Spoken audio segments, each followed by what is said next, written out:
Salut les aventuriers d'hypnose, alors bienvenue pour ce jour 15 du défi 30 jours d'auto-hypnose à partager avec vous, on est pile à la moitié. Aujourd'hui je vais vous proposer une technique pour booster votre énergie.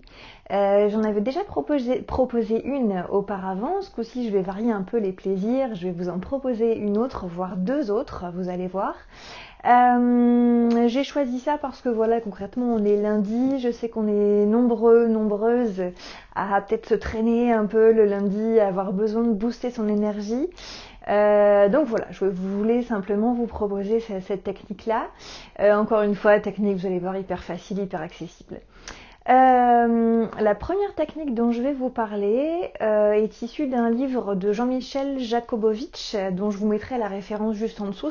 C'est un livre dont je vous ai déjà parlé, qui donne plusieurs exercices d'auto-hypnose à réaliser chez soi, ou où vous voulez d'ailleurs, ceci dit.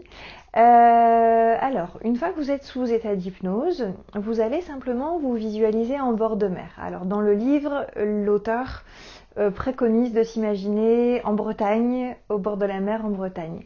J'avoue que moi j'accroche pas mal à cette proposition parce que la Bretagne c'est vraiment ma région de cœur. Petit coucou à tous les Bretons. Et donc voilà, imaginer en bord de mer en Bretagne, c'est vraiment quelque chose de facile pour moi. Je pense que s'il préconise de s'imaginer en bord de mer en Bretagne, je présuppose, maintenant je ne vais pas demander, c'est certainement pour l'espèce de vigueur qui est présente sur ces bords de mer-là, avec beaucoup de roches, etc. Enfin, je sais pas, il y a une énergie particulière qui se dégage souvent des bords de mer bretons.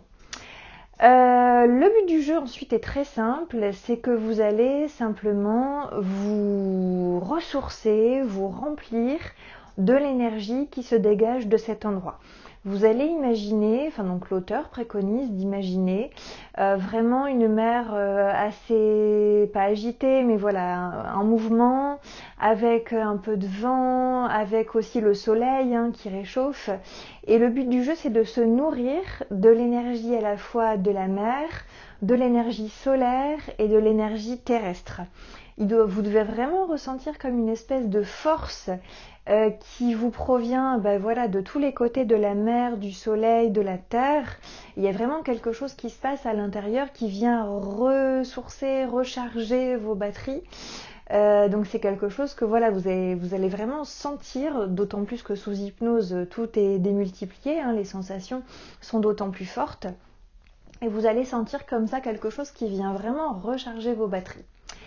Donc ça c'est une première possibilité. La deuxième possibilité que je voulais vous suggérer, qui est beaucoup plus, je vais pas dire simple, parce que la première est simple également, mais beaucoup plus basique peut-être, et que vous pouvez pratiquer n'importe où, même sans être forcément sous hypnose. C'est simplement à chaque inspiration de vous imaginer en train d'inspirer une énergie particulière qui justement va venir recharger vos batteries. Et sur chaque expiration, à chaque fois que vous soufflez, vous allez imaginer chasser toute la fatigue ou je sais pas, peut-être les mauvaises énergies ou les idées noires que vous avez, si vous êtes un peu déprimé peut-être. Enfin voilà, vous chassez tout ce que vous avez à chasser à chaque fois que vous soufflez. Et à chaque inspiration, vous pouvez vous imaginer en train d'inspirer de l'énergie. Alors soit l'énergie du soleil, soit l'énergie, vous pouvez repenser à la mer par exemple. Voilà, vous inspirez, à chaque fois que vous inspirez, vous emmagasinez de l'énergie qui vous fait du bien. Voilà deux petites techniques que je voulais vous proposer. Alors comme la plupart des choses que je vous propose, ce sont des techniques encore une fois vraiment simples et particulièrement celle-ci, à la limite même sans être sous hypnose, rien que le fait de visualiser ces deux situations peut déjà vous permettre de booster votre énergie. Donc encore une fois, si vous en êtes au début de votre pratique et que l'entrée en état d'hypnose n'est pas forcément simple, vous pouvez déjà dans un premier temps visualiser l'une ou l'autre de ces techniques, de ces situations. Voilà, écoutez, testez tout ça, on est lundi, j'espère que ça va vous booster pour cette semaine. Je vous souhaite une belle journée et je vous dis à demain pour le jour 16 de ce défi consacré à l'auto-hypnose. À bientôt, bonne journée, salut!